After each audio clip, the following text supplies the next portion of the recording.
So hello everyone, welcome to another VMDO Virtual Networking Breakfast. Thanks for joining us again. My name's Katie, I'm the Music Business Manager at the Victorian Music Development Office. We've been hosting these virtual networking breakfasts every month since March this year, and prior to that we were hosting them at the White Sky Music Hub in Collingwood. We're very much looking forward to heading back in person sometime in the near future. But for now, you can connect with us once a month over Zoom. So today's talk is VR and video games. And we're going to explore two really innovative projects to come out of Victoria this year. Before we go into today's talk, we're going to give you an opportunity to meet each other and network as we always do each month. So what's going to happen for the next 20 or so minutes is we will split everyone off into breakout rooms. So you'll all have a chance to meet other people who are on the networking breakfast this morning. You may come across people you know, you may come across some familiar faces. So when you're in that breakout room, if we could ask you all to introduce yourself and talk a little bit about what you do. And one talking point this morning could be to discuss how you're engaging with tech differently this year. That could be in your working life, that could be on your personal life, but ideally talk about how tech has made a positive impact on your year.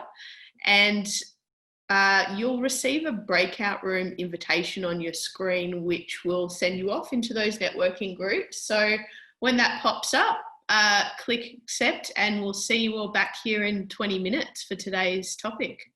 We have people joining from all over Victoria and also around Australia. I'm here on the lands of the Wurundjeri people of the East Kulin Nation, and I'd like to acknowledge them this morning.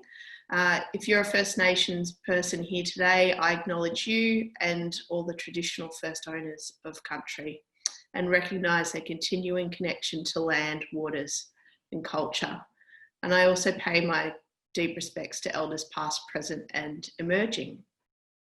So at the end of the talk today, we're going to give you all another opportunity to go back into those same networking groups that you were in and to continue the conversations that you started this morning and possibly have a bit more of a chat about what you learnt and what you're looking to explore in the area of VR and video games. So throughout today's presentation, we have two distinct sections. We've got VR, which we'll hear from first, followed by video games. Throughout the next hour, if any questions come to mind, please feel free to pop them in the chat and the panel will either answer them as they go or if need be, we can circle back to more questions at the end. So I'm going to introduce the first part of today's topic, which is all about VR. We're going to be hearing about Australia's first live VR streaming platform, which is launching next month. We'll be hearing from Darren Vukasinovic, who is the founder of Inverse, and he'll be taking us through the new platform and talking about how live VR gigs work. We'll also be joined by Caleb Williams, who's a senior manager at Unified Music Group, and he'll be giving us some insights around what it's like to be involved in the setup of a VR gig from an artist manager perspective. So to start us off, I'm going to hand to Darren now for a presentation on the Inverse platform. Morning, everyone. Thank you so much, Katie and Jess and the entire VMDO for hosting these breakfasts, keeping everyone connected, and then also giving Caleb and I an opportunity to present this morning. I'm going to buck the trend a little bit and say that I think it's an incredibly exciting time to be in live music and also to be in Victoria. You know, we find ourselves in incredibly difficult times. I don't need to say that. I think everyone's feeling the brunt of that. But what we do find ourselves in as well is a time where there is new and emerging technology that can really help us transcend the problems that we face today. And by transcend, not just survive, but thrive and reinvent And by reinvent, it means, finding new ways to develop an art form around live music, new ways to reach audiences. And then beyond that, find something that becomes a bit of a hybrid as and when things return to normal. I'm going to do a really quick prezzo this morning. I'm going to keep it short and sharp. So I've been running a VR studio, Ignition Immersive, for about 4.5 years. We've done a lot in VR and AI, everything from training to immersive tourism, work for state government, a whole bunch of stakeholders.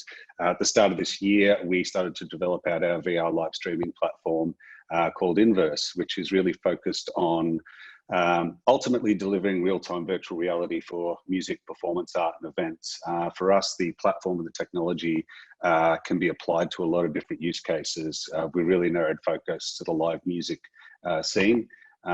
Incredibly passionate Victorian, Melburnian. I think Melbourne has and will continue to have the best live music scene in Australia. We just need to find a way to adapt the situation that we're in and allow our artists to continue to play and perform and reach their audiences. And we need the audiences to have a real tangible live music experience. Now, by real and tangible, obviously streaming is nothing new. And in fact, it's become incredibly ubiquitous with the event of COVID. So we're seeing a lot of adaptation to live streaming, or what I'd call traditional 2D live streaming. The thing about 2D live streaming is this has been around for a long time, and the predominant players and platforms that exist in this ecosystem are based on building engagement by giving content away for free. And I've rendered this argument for quite some time. It's really hard to make somebody pay for something that they've had for free for a long time. And I think we all know this.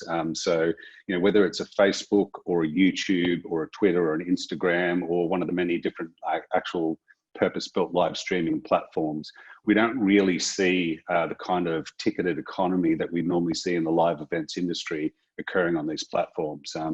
At best, these platforms are pay for service rather than pay per view. There's quite a big difference there. Pay per view means you'll pay to rent a DVD. Pay for service means you're willing to pay $14 and watch any movie that you want. Obviously, the scale that sits on the other side for the artists and creators is quite a different economy around those. And so if we pivot our live performance industry to these same platforms, not only are we facing challenges around how do you create a ticketed economy, how do you create the scale of economy around those live performance events, but Melbourne's got some of the best live performance venues in the world, iconic venues. And once you start to broadcast these in 2D, they really lose the vibrance of the event experience.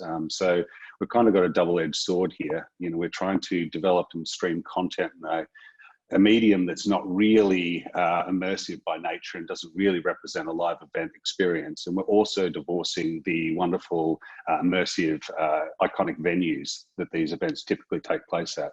So whether that's an outdoor festival or a palais or a forum, none of this really translates in an audience experience. And that's a huge problem when we think about, fans paying for an immersive event experience inherently.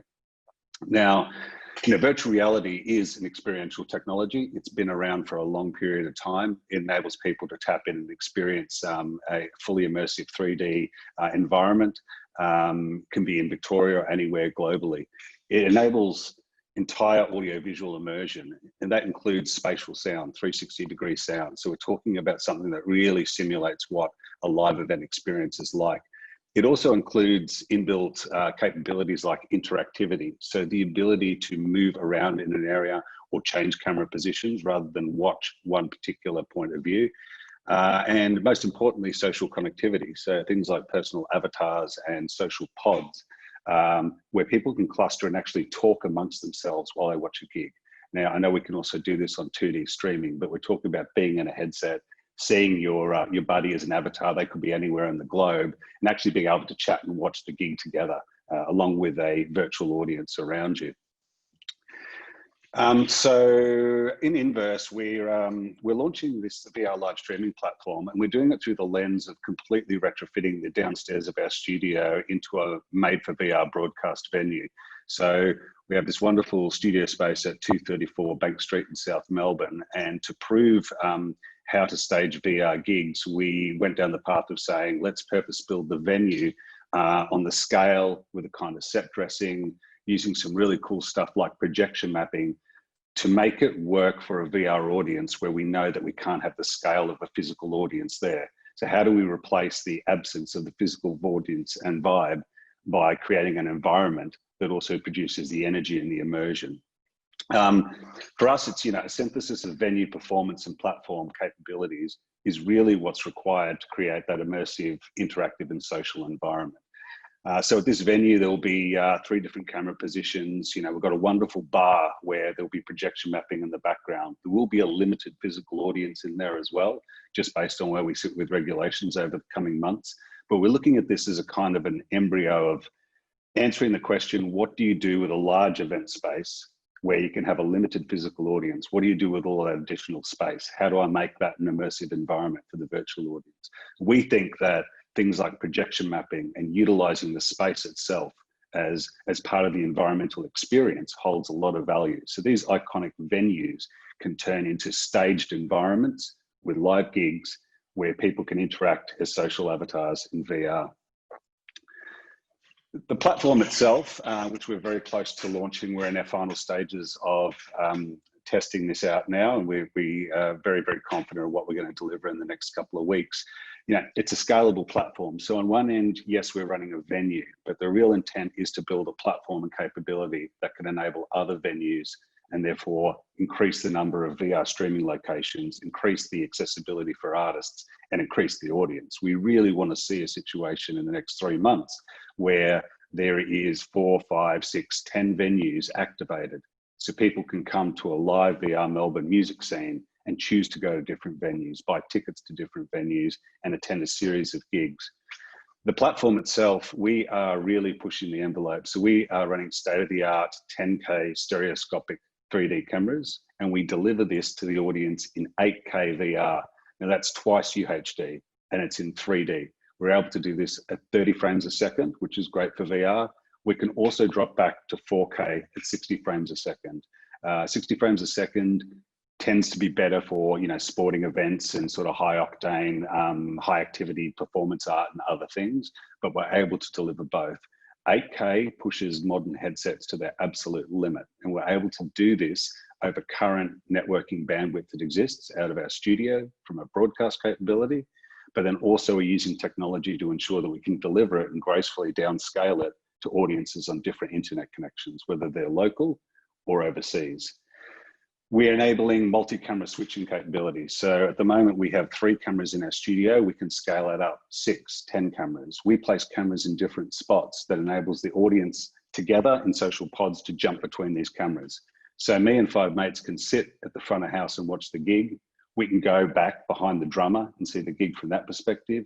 We can jump to the bar and have a chat and hear the music in the background. We really want to simulate what it's like when you're at a live event and able to actually move between these different camera positions. The viewer picks which cameras to be on. We don't program that. We broadcast all of those feeds and enable the viewer the interactivity to switch between them. We're also able to integrate 180-degree cameras and then also 2D cameras and other rich content. So we can broadcast a 180-degree view of the stage, and then behind you have a wall of 4 or 5 different 2D camera angles that you can see and actually switch between as well. So we can bring in legacy content production, 2D and other content into the VR experience as well.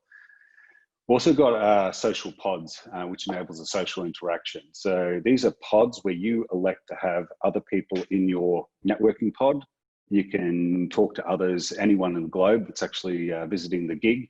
You create pods, and this is really important because the economies of social interaction don't really work when there is 100,000 people talking randomly at a gig.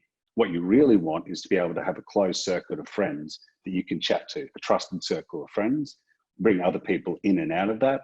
Because when you go to a live event, you don't really talk to the 10,000 people that are there. You tend to talk in smaller groups, and it tends to be a group of friends who have gone to see the gig together. By talk, I mean you got your headset on and you literally talk to each other and can hear each other. We're also able to extend that technology to enable things like Q&A with the artist in the room in a live format, if we so want to.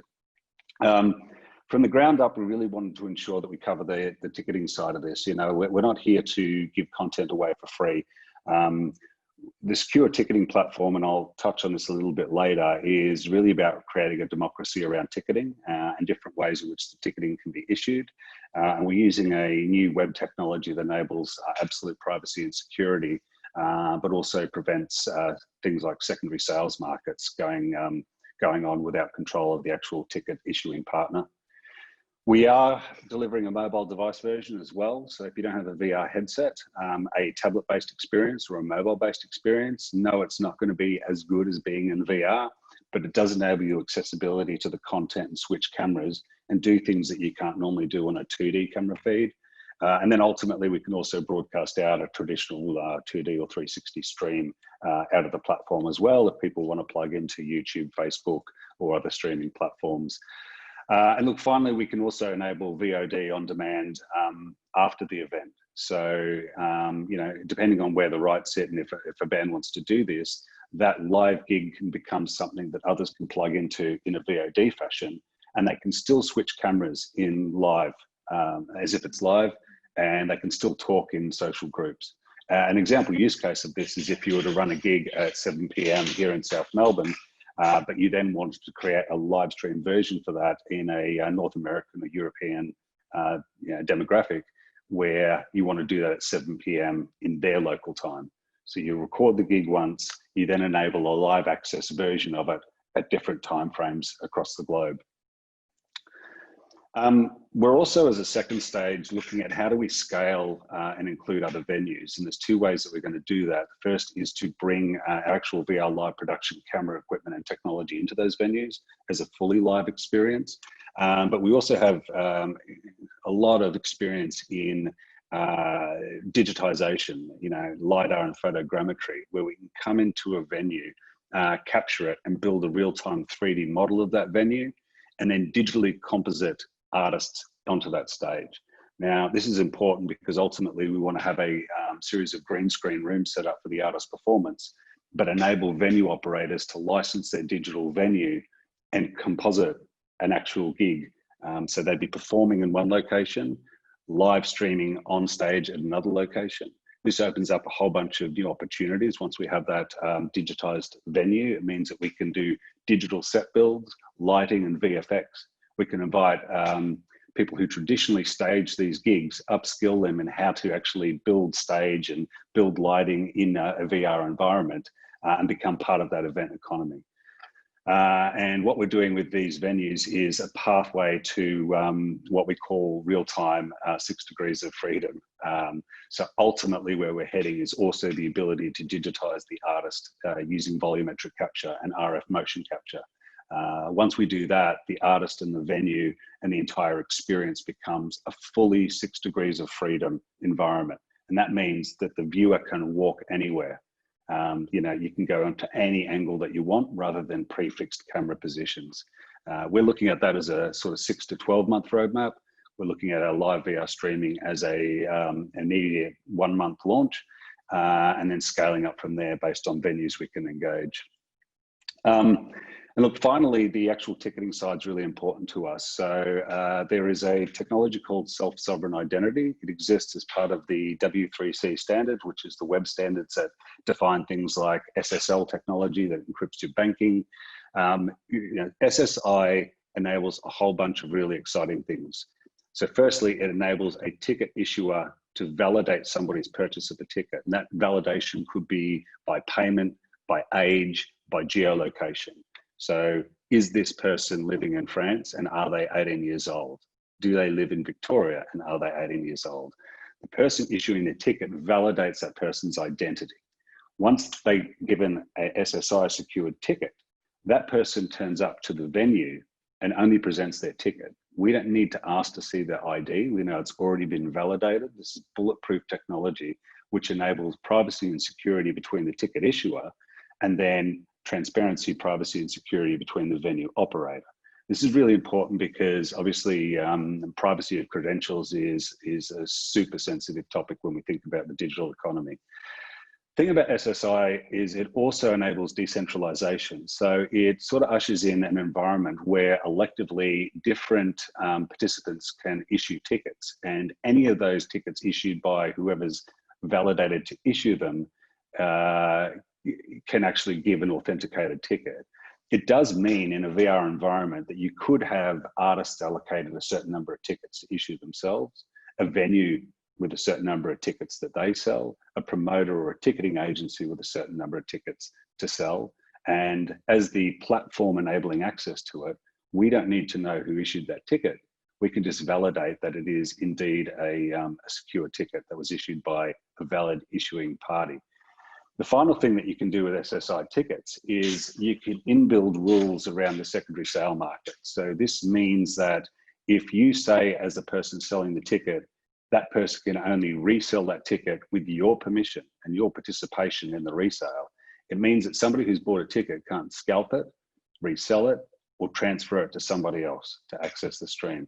This is super important because I'm sure we're all aware of the problems that we have in secondary sales market, participation of promoters, ticketing agencies, artists, and venues in the resale of those tickets.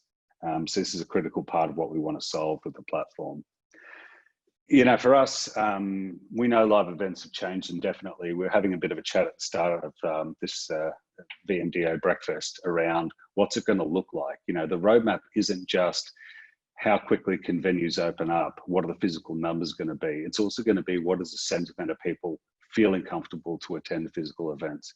And this is going to be a long-term roadmap. So we know that things have changed indefinitely, but we do know that people absolutely crave experience. You know, they really want live experience. They've got enough content. We've got tons of content. I can't even watch everything on, you know, Netflix, let alone every other channel you're being offered. So people have a, you know, ubiquitous amount of content. They're really, really looking for actual experience. And, you know, the thing is, we can solve this today. This technology exists today. We're about to deploy it. It's there to tap into. The network bandwidth is there. 5G itself is going to offer incredibly wider amounts of bandwidth to consumers to really get high resolution 8K streams in real time. And for us, you know, what's at the center of this is we've got some of the best performance artists. You know, as we've been upscaling this, we're talking to artists that have been here in lockdown, located in Victoria, unable to do local gigs. More importantly, thinking more broadly, when am I going to be able to do a world tour? We've got the artists. We've also got the iconic venues. You know, why can't we have one of our iconic venues with our local artists do a world tour from that venue night after night and tap into different audiences, invite the audience overseas via VR into the gig.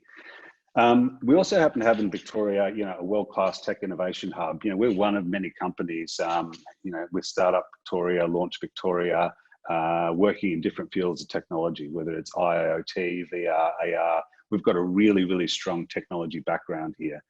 We kind of see this as a synthesis of the two strengths that we have as Victoria: technology and technology startups, and the arts and live events community, and all the talent that sits there to bring them together to actually develop and deliver this solution. That's the end of my presentation. And I think we're going to pass back to Katie, who's going to handball us over to Dan. Thank you. Brilliant. Thank you so much, Darren. That was a really fantastic look at your incredible platform that's being launched next month. So we now have time for a bit of a Q&A with Darren and also with Caleb from Unified. We're going to be joined by Dan Golding, who will be steering the rest of that chat. Dan is an award-winning composer, writer, and the author of Star Wars After Lucas. He's also the host of Screen Sounds on ABC Classic, and he's a senior lecturer at Swinburne University of Technology. So I'm handing to you, Dan, now to steer the Q&A. Great. Thanks so much, Katie. Yeah, I'm really looking forward to being part of both of these conversations. VR and games are topics that are both really close to my heart. So yeah, I'm Dan. My pronouns are he, him. And also, yeah, thanks so much for the acknowledgement of country before. I'd just like to add myself that I'm coming to you today from Wurundjeri land, and I'd like to acknowledge their elders past and present. This land always was and always will be Aboriginal land. Okay, so thank you so much for the presentation, Darren. I'm keen to jump straight in. I guess like there's obviously so much that the platform can do, and so many different options for experiencing a gig through VR. Because we've just heard so much and so many different possibilities, what to you, run me through from logging in, what the best case scenario, the ultimate experience using this platform would be for me if I'm logging in to watch a gig through this platform.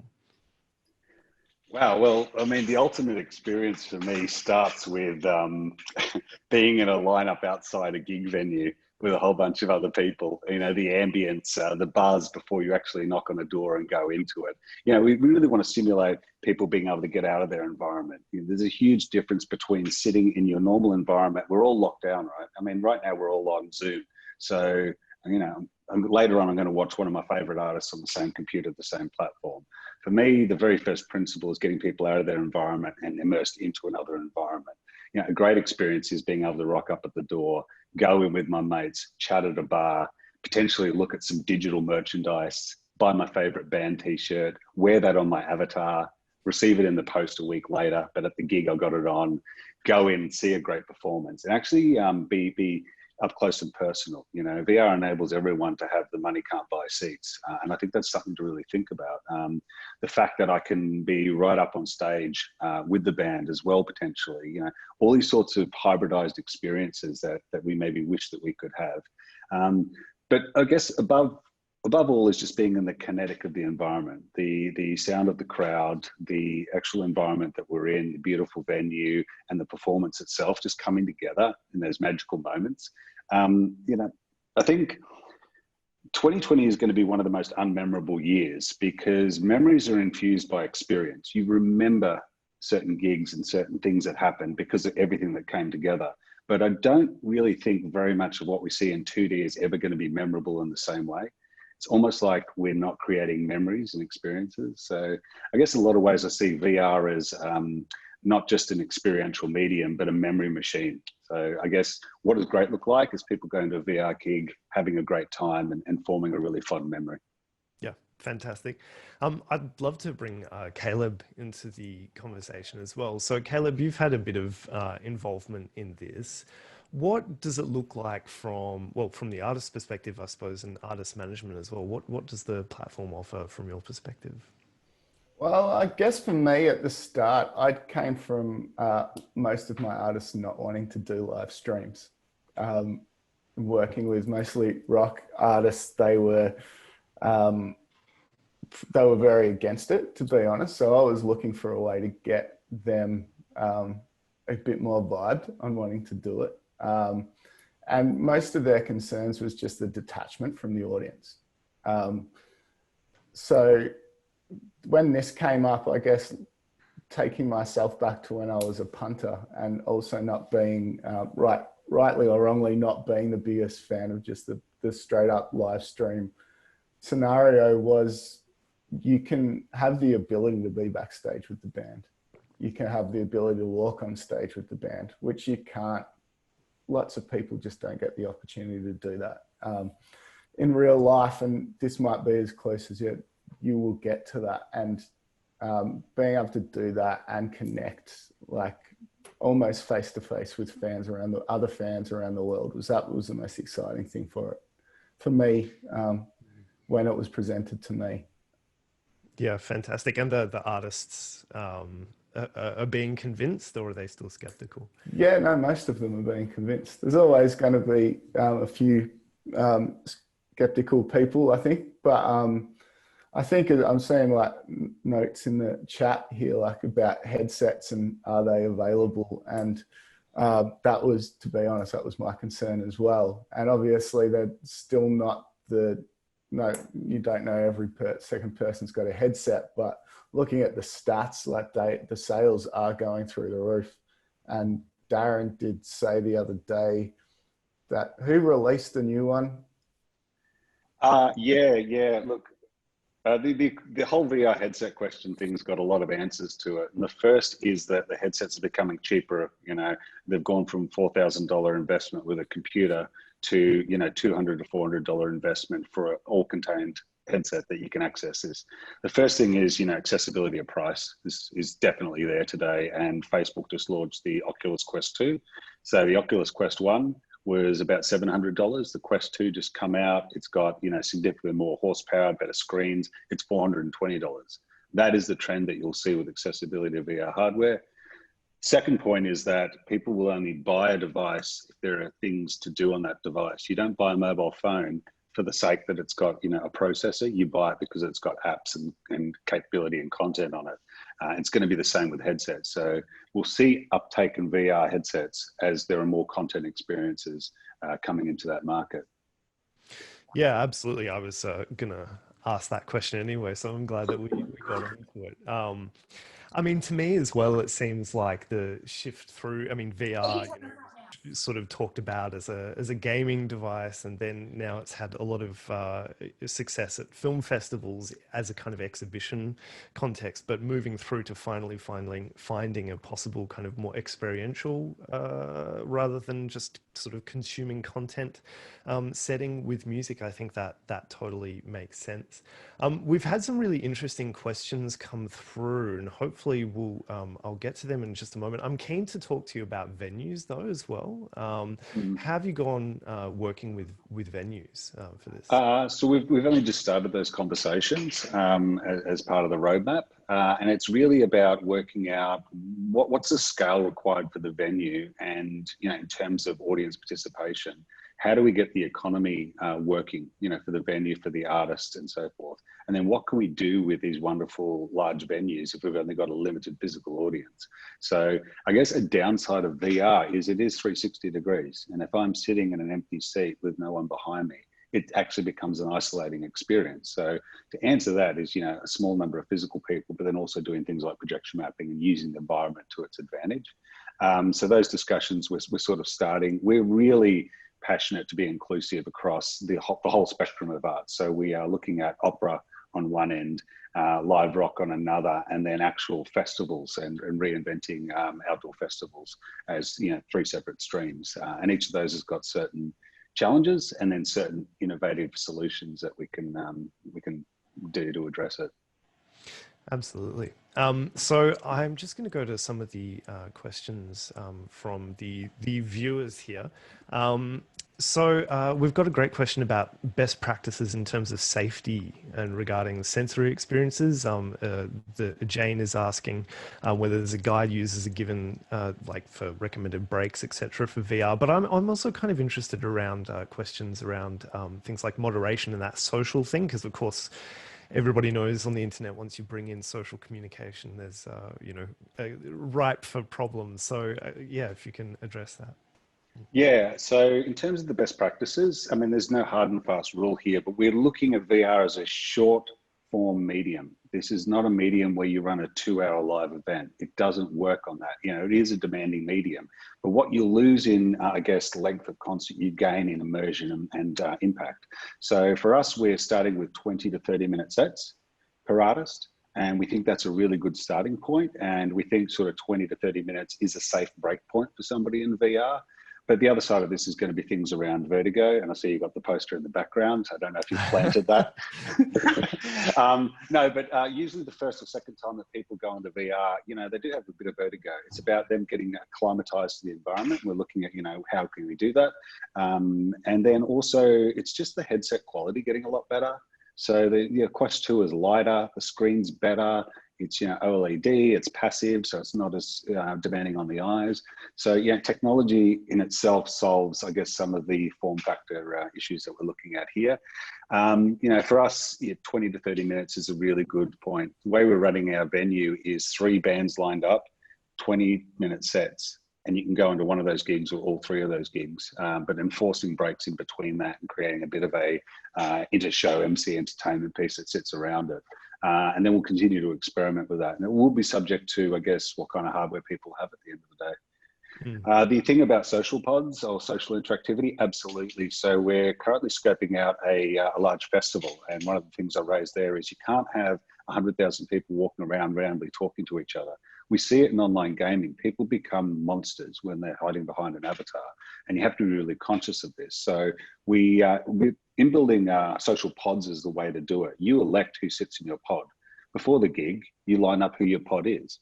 You then electively work out who can come in or not. You know, it's almost like I guess a Bumble in that kind of sense. It's like, who am I going to allow in? Who do I want to communicate with? And who actually sits in my pod? And who can I kick out of my pod? Keeping it like that enables that, you know, sort of intimate social connectivity. Whilst not creating too many barriers for people to connect randomly, but certainly we're not looking at a situation where anyone can say anything to anyone. Absolutely. Yep, that makes a lot of sense. Someone's asking about, and I mean, I think you've covered this a little bit briefly actually, look, you know what? I'm going to stop because 2 questions have come in on the same question, so I'm going to go straight to that. 2 questions about the cost parameters for, well, both broadcasting, and I think possibly the next question's about attending. So wondering if you've thought about that. Yeah, so the broadcasting side, my producer will kill me if I answer that right now. Sure. It's a work in progress, and there's a lot of different variables to it. You know, how many cameras, and, you know, we're going to do it via 5G. And so it's not a hard and fast rule. I will say that we are getting it to a point where we feel it's cost competitive to normal 2D broadcasting in a lot of aspects. The cost on the ticketing price, I mean, this is going to be a scalable economy. We are not here to create a replacement for physical event attendances. We're here to create an intermediary tier between physical events, which is a premium experience and always will be, a VR, which will be a sub-premium, and then I guess free or low-value 2D content streaming. That ticketing economy is something that we're really testing and learning through the October gigs that we're running. So part of that is being able to get some of that intel around what do people feel is the price point for these sorts of things. We're seeing models overseas. One of our partners did a gig in Argentina about $10 per VR attendee, and they had, I think, 100,000. So they turned over about $1 million revenue out of that one VR live stream performance. So the economies are different. We have more in the audience and the ticket price is less. I think I'll jump in here too, and something that we've spoken about with Darren, and what you see a lot in the 2D live streams is tiered pricing. But in this kind of setting, you can set it so you can have 20 minutes with the band backstage before they go on. Then you can walk onto the stage with them. You can stand on the stage with them. It just opens up so many different ticketing price points for the artist if they choose to go that way. Lots of bands won't want to do that kind of thing, and I guess the punk and rock scenes don't really look down that path of it, getting every cent. But I think just those experiences of being like back with the band before they go on, hearing what they talk about and all that kind of stuff is, again, something that a money can't buy experience that this is turning into a money can buy experience. Well, we are pretty much out of time. I'm just going to do a really, really quick question because it basically helps us tie into our next panel, because it comes from one of our next panelists, which is Cecile. Cecile's asking about, well, this great Hangout experience that was 2D for free play, where you could see yourself. And Cecile is saying that what makes a virtual experience memorable isn't so much the immersiveness, but a sense of being with other people. So Cecile is wondering, with this platform, whether you're able to see other people and personalize kind of your appearance to other people as well. So maybe we'll end on that.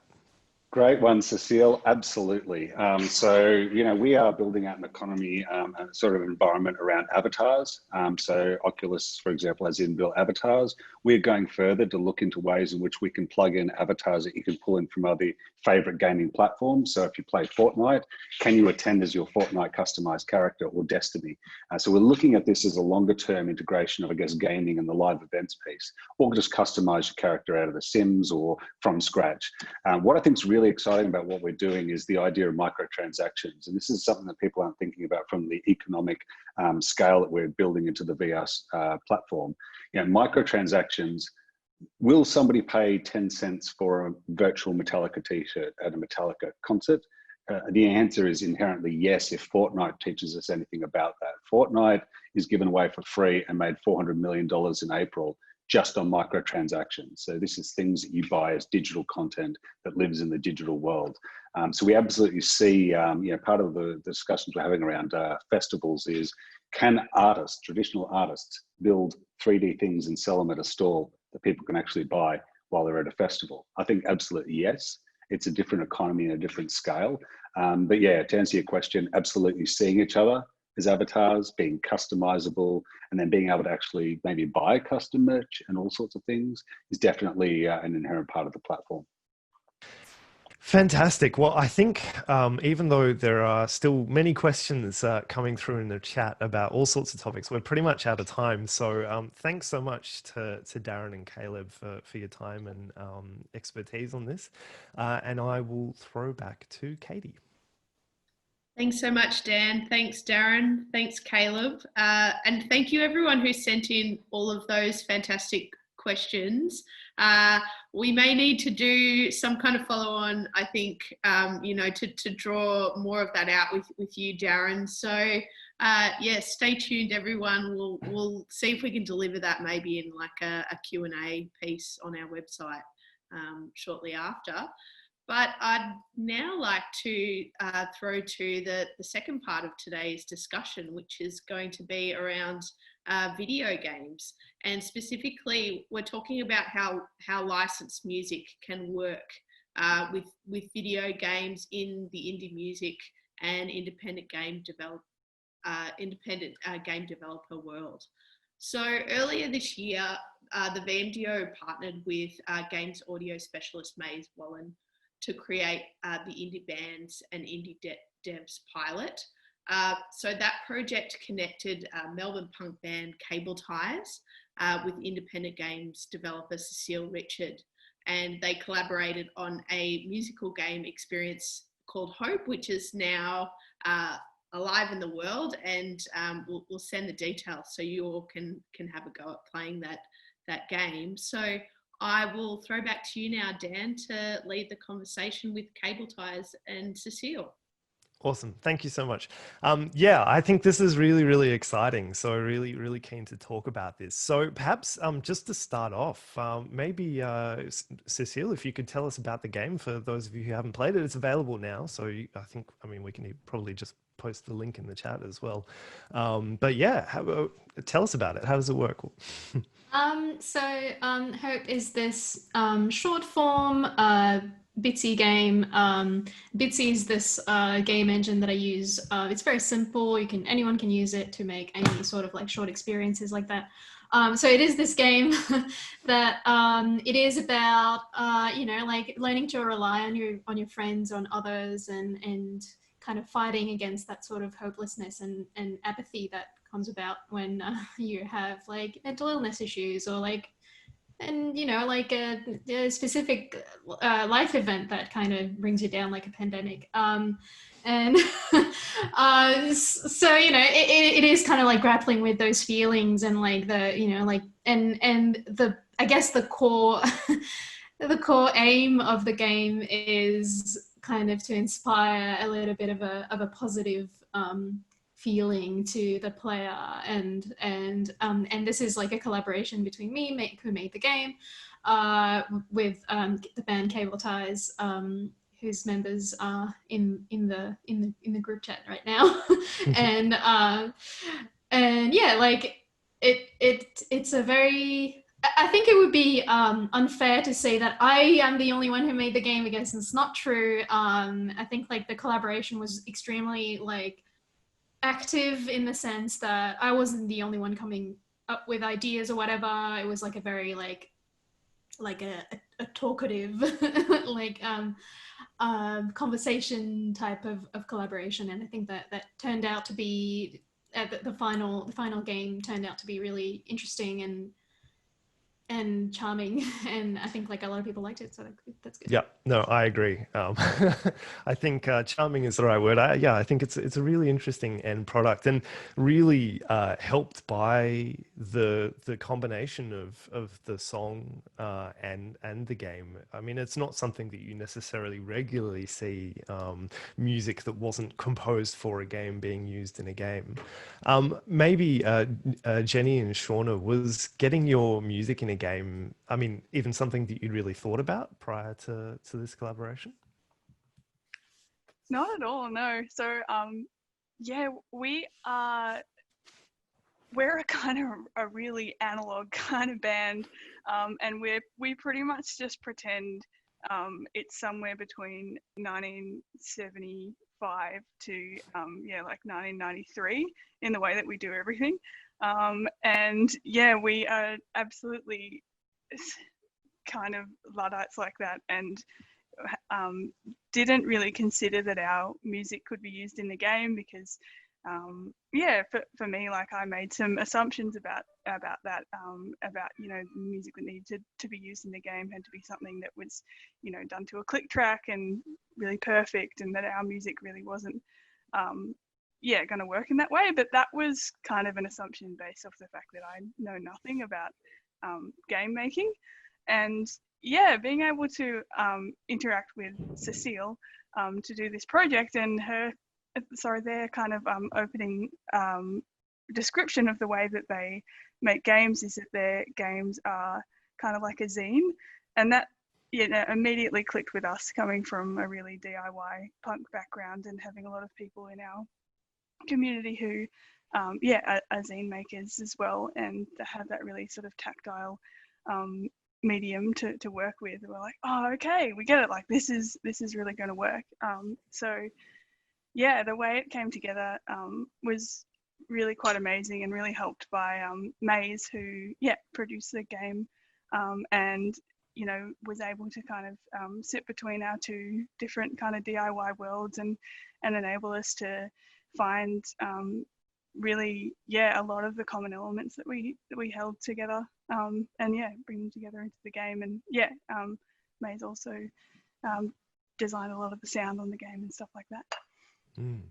Yeah, I mean, I'm really interested in how that collaboration worked. I mean, as you said, you had Maze as the producer, and then working between the kind of two worlds of games and music. But, you know, I feel like there's maybe some affinities between the way, like, you know, I've heard people describe kind of indie game makers as closer to, you know, a garage band than a tech startup. How'd you find that kind of collaboration in that back and forth conversation that Cecile mentioned before? Maybe Cecile, if you can start us off.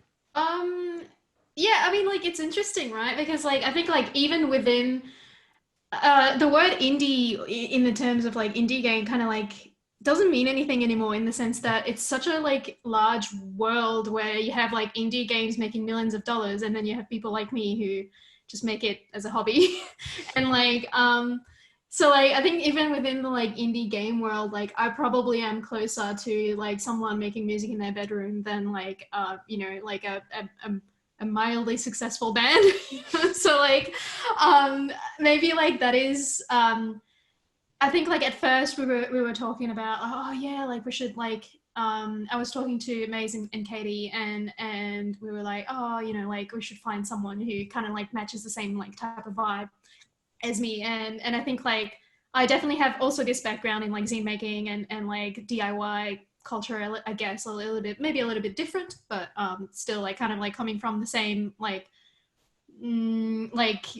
leanings, I guess, like political and otherwise, and I think like that really helped like find a match in Cable Ties, where, you know, there was this like flash of genius. It was like, oh yeah, I know exactly who's fitting, and I think it was Katie who had the idea, and yeah, I was like, oh wow, that's cool. And then we had our first like Zoom call together, just to discuss, just to talk, I guess, like and kind of like be acquainted with each other. And I think like it kind of immediately clicked because we had like similar like interests, or similar, you know, like I guess like similar life experiences too, and the way that I also like listened, you know, to Cable Ties albums, and I was like, oh wow, this is like absolutely the kind of music that I listen to, and also like in terms of lyrics as well, it's like, oh, it's quite close to like what I write about and like what I think about and stuff. So I think like there was definitely this like like it's a good match. I don't know what else to say really. It's just like really good. And like it just kind of like clicked from the beginning, and it's like this kind of like really good just really good like rapport between like all of us, and like May's acting as this like connector between all of us, and just being like very proactive and encouraging as well, and you know like giving us the tools to like make collaborate and having these like ideas that pop up because we have like the right material for that. And Shauna, did you find from your perspective, the band's perspective, that instant click as well? Yeah, for sure. I mean, that, as Cecile said about the experience of when we met each other and all kind of coming to the understanding that, yeah, we have similar ideas and similar backgrounds. And I think also, you know, the way that we wanted to do it was really important because we all, you know, we're kind of coming from the ground up. None of us really had much idea about how it was going to work or how we were going to do it. And, you know, we were all there to kind of, you know, help each other along to come to this point that we're all really happy with. So, you know, I think like, again, with Maze's great direction, that we're able to come on to decide about like a way of working. We did a lot of work with mood boards. We did a lot of work to decide even which song we were going to use, about what the like the storyboard for the game and what actually the player was going to be doing,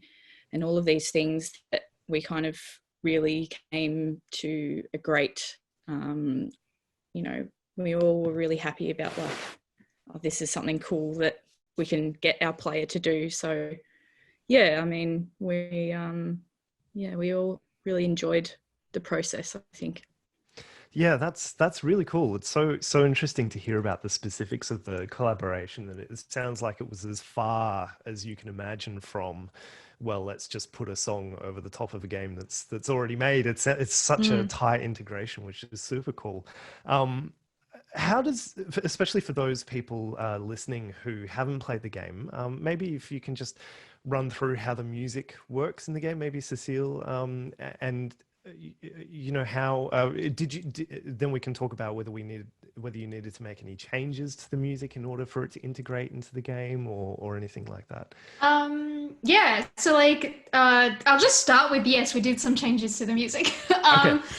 Because like, you know, like we were thinking, oh well, you know, we could have like just the track playing like as the game, you know, like plays itself or whatever, but like it's like that's a little bit boring. We kind of want it to be like a little bit more exciting, a little bit more just kind of like, I guess, personal in that sense, because like just using a track is like, you know, I've done that before. It's not too hard, but also like it's I think like for the kind of story that we were trying to tell, we wanted to like incorporate like more precise like timing stuff where like this part of the music kicks in this part of the game and stuff like that. So we did some changes indeed. And like, I think like at first it starts with, because this song has like so many different kind of chunks that sound different to each other. We started with like the beginning that has this like kind of like slow guitar loop thingy. And we were like, oh yeah, this is good. And that was the intro, and you know, it has like different effects as well, like different kind of sounds depending on like, oh, the music is coming from the alarm clock, the music is coming from something else, like, you know, like and that sort of stuff where you have like kind of different feels and textures to the music that kind of gives it that sense of space, I guess, like that gives the game like space a little bit of that like physicality, I guess. And it's like you've got that slow little like shimmery like intro, and then you know, like the character gets a little bit like rattled about a few things, and you know, like the sound becomes more and more abrasive, it becomes more like distorted, and it's like, oh no, what's gonna happen, and it becomes like this kind of like mental breakdown, like type of, I'm spoiling the game. Oh no. And you know, like it just becomes this, you know, like very like jam, you know, like very abrasive like sound, and then it kind of like stops, and you've got like sound effects like coming in like throughout the game as well. And then there's like the second, I guess, like main part of the song kicks in when the main character calls, you know, or like gets called by their friend, and they're like, hey, like I really need some help. And the friend comes in, and they start packing stuff together, and that's where the drums kick in, and it's like a lot more of a like energetic like sound, and it's like a lot more like fun. I guess it's kind of like this, like, oh, okay, this is the player, I guess, like kind of symbolizing the player, like being like, well, I'm not gonna like just keep wallowing my self-pity and just like, you know, do something about it. And I guess the music kind of really matches that moment. And so yeah, that's the second part, and that goes to the end, and then the entire time the vocals were muted up until that friend comes in, and that's when the vocals also kick in, and I think like that really gives it that sense of like, finally there's someone to kind of like lead this song into the end, and yeah, like I think like that sort of stuff is yeah, that's the stuff that we kind of like tinkered about with the game and the music, and Maze was a great help for that. Like they did most of the work in that like department, and that really helped. And we had these like sessions where we'd like listen to the music and be like, oh, how does this fit in the game, you know, like, oh, we could, you know, like cut this part and make it loop, and you know, all this stuff. So like there was a lot of discussions about like what the music will sound like, I guess, as well. Yeah, no, absolutely. I think the contrast between those two main sections of the music in the game is so interesting, in that, yeah, exactly as you're saying, Cecile, that there's a sense of momentum that comes in, I think, when you get to the kind of rest of the band kicking in. It's really cool, super effective. Jenny, I was wondering, especially, like, there seems to me to be a real affinity between the lyrics and the game, and it sounds like that was definitely deliberate, but it's not like a direct translation. I'm wondering how, I mean, it sounds like there was a lot of back and forth and discussion in the planning and the creation of this. How did you draw that line between kind of directly illustrating the song's lyrics and then just making something that kind of, you know, perhaps less directly and you know, just fits with the game's mood? Yeah, well, that's where a lot of the kind of really creatively fertile like collaboration existed in this process. So I think most of that kind of happened right at the start, and it was us, yeah, really sort of listening to the song and then sitting down and going, you know, lyric by lyric through the song, and kind of, yeah, explaining where those lyrics came from for me to begin with, and the kind of background behind them. And then yeah, we sort of did quite a few sessions like that, and then Cecile sort of took some of the elements from the lyrics and ran with them in this kind of direction. And I think it worked really, really well, because yeah, as Cecile said, the lyrics are actually cut out for half of the game. And I think that the game is kind of telling a parallel story to what the lyrics are normally saying that aren't there anymore. And yeah, Cecile has really beautifully teased out some of the elements of the song that were to do with yeah, mental health and anxiety, which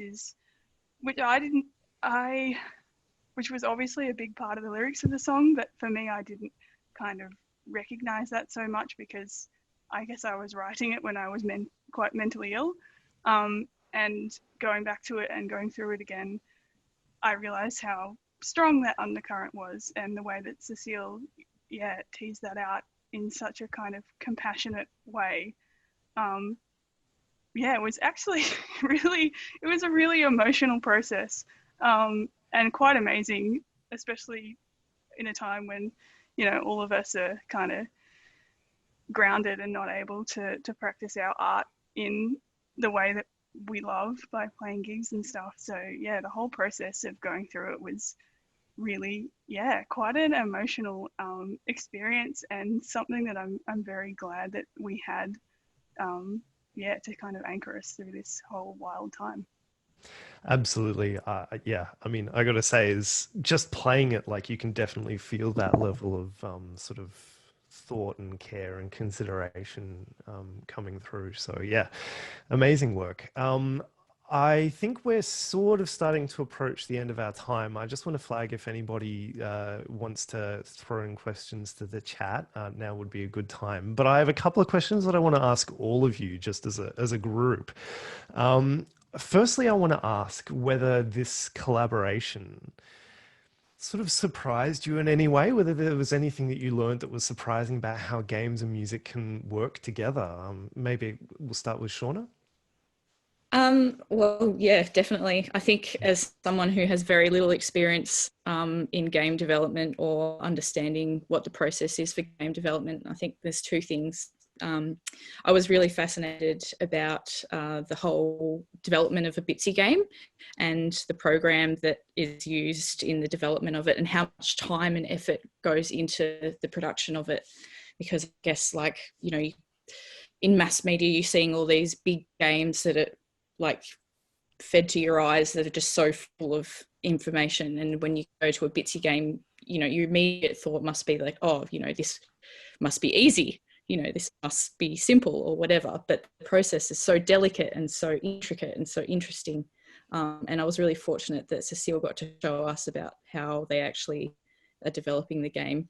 So that was really surprising and really cool. And I got to learn heaps through the process. And the other surprising thing was, as Jenny was talking about, how the game was such an emotional experience of both developing the game, but then when Cecile sent us the final draft of the game and I was playing through it, and just at one point in the game I just had a quite overwhelming emotional response to the game, which was shocking to me because I don't think I've ever played a game that has had such an effect on me before. And I had to talk through it with everyone in our next meeting, and I was just like, am I overreacting here? Like, is something going on? Like, why is this happening? You know? And then, yeah, we all had a big chat through it and decided that we all have to recognize that it is a really emotional game, and there's a lot of elements involved that can influence people on a different level. So we all have to be a little bit conscious of that when putting something out into the world. It's just like, we want this to be a great experience for people to be able to play this game and to enjoy it and to get something out of it. But you also have to be really conscious about how it might affect people. So yeah, that was really, really interesting. And I'm so fortunate that I got to be part of that in a group and to talk through it with everyone and to learn so much about it from the experience. So yeah. Wow, that's really brilliant. Cecile, same question. Anything that surprised you? Yeah, actually, I'm going to kind of echo what Shauna said, because I do agree that in a strange way, actually, I think the game, like the final game, kind of honestly it mirrors in a way like the actual development of it, because I think like at some point I also had a really emotional moment where I was like, I don't know what I'm doing. And I would be really just kind of upset about it, because this is like, and also because this is like a new to me process where I have to work with, like, you know, usually I'm just like alone doing my thing and, you know, like on my own time pretty much. And, you know, maybe like getting some outside feedback when I want to, but this is like a lot more of a scheduled thing. And it was also like a thing for me to be like considerate, I guess, like of like, you know, how to work in a team and stuff. And it wasn't something that I really was kind of weirdly wasn't prepared for. But like, it ended up being like this really just like such a good experience in one that actually really like, I think made me better in a way, like to work with and like having that sort of like constructive, I guess, like process and you know, like and like, yeah, that session, I guess, like when Shauna brought up, like, you know, it was like the second to last or last session, and we're like, okay, what should we add, what should we like remove or whatever. And they were like, I think like before, like that was the like almost final draft, and we're like, okay, we need to actually add a little bit more like of like, just like Shauna said, like you have to be conscious about like what you're putting out, and I think like it ended up, like the game ended up becoming a lot more like caring of its player than it was before, and like that, and that's why we added like content warnings and stuff, and I was like, of course we should have added that since the beginning. Just like, you just don't think about it if you're like in your own head and just like kind of like making your thing, and you're like, oh yeah, it's fine, you know, like, because I think like when you're like making something and you've been making it for like months, you are kind of just way too in it, and you forget that it can be like a sensitive thing, you know, like you forget that it can be upsetting to other people, you forget what it's about in a way. And I feel like having that reminder of like, oh, actually, oh, I could be making this a lot more like better, in the sense that it could be, you know, actually hold itself to the standard of its title, and you know, like not be like this kind of like just kind of miserable experience, and instead just being like, okay, well, first off, like if you're not in a good headspace for this, don't worry about it, you can come back to it later, don't worry. And then like in the latter part, also being a lot more like, you know, we wanted the friend to be a lot more friendlier and just like more caring, because like it was just kind of like a dialogue less, you know, packing moment at first, and I was like, oh, that's all, it's lacking a little bit of a thing, it's lacking a little bit of that complicity, and that's why we kind of like added a lot more like towards the end, and just became this like really it went from like a pretty good game to a really good game, so that's good. But yeah, like this was like a really new experience to me for sure, like especially as someone who usually just works solo, and having like some like other people to bounce off like with, and just like having this like really cool experience. But yeah, I don't know if that answers it. No, absolutely. And yeah, that makes total sense to me. I think we are starting to run out of time, so I just want to slip in one of the last questions that I wanted to ask to Jenny, and that is, if you had any advice, like what would you say to bands and game makers who wanted to work together in the future? Yeah. Look, I had no idea what this process was going to be like, and what I really learned was that while I thought that we were a really collaborative band, and we are in the way that we kind of write music, I had no idea of the richness that could come out of a different kind of collaboration, and the new perspectives that you can get on your art by working with someone who comes from a completely different medium. And, you know, with this kind of end goal in place that makes you really tease out the ideas in your art. And like I would say to anyone else considering it in the future that it's a really worthwhile experience, and you're going to get stuff out of it that you just can't even consider in the beginning, that's going to really improve your practice. So yeah, that would be it. Cecile, same question. What would you say to musicians and game makers wanting to work together in the future? Yeah, I think like totally. I feel like if you find, you know, like a match that, you know, like you feel good about, and like it absolutely is like a worthwhile like experience to have, and even just like I think there is a lot of value in stepping out of your like field and like kind of like reaching out to other people in other like spaces, and, you know, like do something together, because there is a lot of value in like, you know, like having that different angle to art and collaboration too, and I think like I think it's really good to do. It just is like you definitely gotta find someone or multiple people who are kind of on the same level of understanding or like values or like background or experiences as you. Otherwise might be a little bit of a tougher situation than us, but yeah. Yeah, no, absolutely. And look, same question to Shauna, but I'm also going to throw in an audience question that's come through from the great Mina Shamali, who asks the band. Well, we can ask Shauna: does this experience open up new avenues for you to experiment with writing more video game music, Shauna? Well, it's really interesting because, you know, as Cecile and Jenny have said, we've learned so much, and it's been a fantastic experience being part of this. And we have to thank VMDO for finding us together on this. But yeah, I don't know if we've mentioned or it was made clear that the song was definitely written much, you know, before the game was developed. So there was no thought process or pattern to even imagine that this game, that this song would have been put in with the game. So yeah, I mean, it could be a really interesting project, something that, you know, if someone is having time in lockdown, or if someone is you know, thinking about exploring music development in a different fashion. I think for us as a band, it could be something to consider in the future. We don't know what's going on at the moment.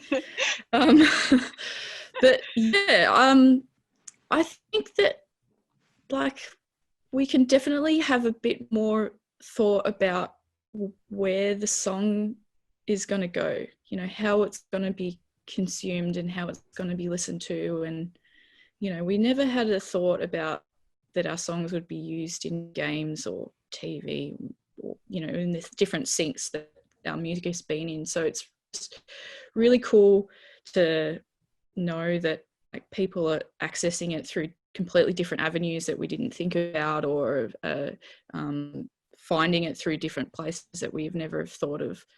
So yeah, I mean, I'm not sure if the writing process would be different, but I think that, yeah, thinking about who can listen to the song and how we can get people to listen to it is a really interesting idea. So yeah, Yeah, and a bit ambiguous, but I was going to say, we're always like, we've just finished our you know, and released that album, so, and we have obviously been in lockdown, so have not had an opportunity to kind of get together and jam. And our way to write music is a really kind of yeah, we just play something for a really long period of time and jam a lot. And I think, yeah, for our new writing process in the future, we really will want to expand what we're doing and find new ways of thinking about things, and perhaps yeah, thinking, I mean, we've previously said maybe we should just do a whole album that's like kind of lyricless, like dance music, but in a cable tie style. So something that would be for a game, yeah, it would be a really cool thing for us to think about when we have time and can have a brain again. That's all so good. It sounds like it's been not just a great project, but possibly leading to different future possibilities. So that's really great. We are well over time, so thanks so much to Shauna Boyle, Jenny McKechnie, and Cecile Richard for your insight and time. And I'm going to hand back over to Katie. Thank you, Dan, and thank you, all the wonderful panelists from today. It was so fantastic to hear about both the VR world and video games world, and how that can collaborate with music. I also wanted to congratulate Cecile and Cable Ties on their collaboration. Having played the game, yeah, it certainly is a really beautiful narrative to explore, and for any, you know, gaming types in the room, it evokes I think a similar response to what I had to the beautiful Melbourne game Florence, in the fact that it takes you on a beautiful journey, and you know, you really get to sort of sit in the character's head and experience that journey with them. So we're going to wrap up today's networking breakfast, and we're going to head to breakout rooms again for anyone who's still in the room with us. But before we do, I wanted to tell you about a few other things that are coming up. So Dan, who has brilliantly moderated today's discussion, he is going to be a keynote speaker at High Score, which is a conference for music composition in gaming. That is taking place next Saturday, the 3rd of October. So we'll get some information out to all of you about attending High Score. It's free. It's an all-day event, and would highly encourage you all to sit in on Dan's keynote and get to learn a little bit more about him. And we will have our next networking breakfast coming up in October. We're going to have that one on Friday, 23rd of October, which is the day after Big Sound.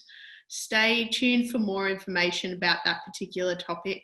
And we'll also post a save the date event in the chat. So if you head on through to that link, you'll be able to click either interested or attending. And when we announce the topic, you'll be kept up to date, so you can register for that event.